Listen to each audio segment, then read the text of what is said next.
Hi అండి, welcome to Pusa creations. ఈరోజు ఒక మంచి టిప్ చెప్తాను. ఏంటి అంటే, అన్నము మనం ఊరు పెట్టుకుంటాం కదా, ఓర్చి పెట్టుకునేటప్పుడు మన చేతులు అవి కాలుతూ ఉంటాయి. అలా కాలకుండా మీకు ఒక మంచి టిప్ చెప్తాను చూడండి.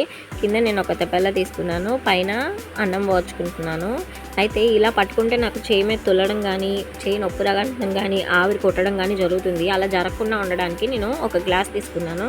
గ్లాస్ తీసుకొని ఆ కింద తెప్పలకి పై తెప్పలకి మధ్యలో సెంటర్లో ఆ గ్లాస్ని అనేది ప్లేస్ చేశాను. ఇలా అయితే కింద అన్నం కూడా పడిపోదు, సేఫ్గా ఉంటుంది. టిప్ నచ్చితే ప్లీజ్ లైక్ చేయండి.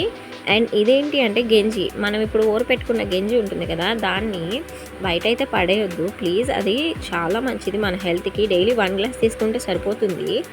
అయితే 1 గ్లాస్ గంజిలో కొంచెం లైట్గా సాల్ట్ వేసుకోవాలండి. సాల్ట్ వేసుకొని లెమన్ పిండుకో తాగితే ఇంకా మంచిది. కాకపోతే నేను ఓన్లీ సాల్ట్ వేసుకుంటున్నాను. ఎవ్రీడే 1 గ్లాస్ తీసుకుంటే చాలా మంచిది.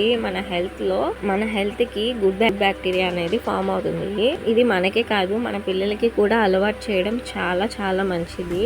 ఈ వీడియో మీకు ఎలా అనిపించిందో నాకు కమెంట్ చేసి చెప్పండి. అలానే నచ్చినట్లయితే ప్లీజ్ లైక్ చేయండి, షేర్ చేయండి, సబ్స్క్రైబ్ చేయడం మర్చిపోవద్దు. Thank you for watching. Bye bye. గంట కొట్టండి.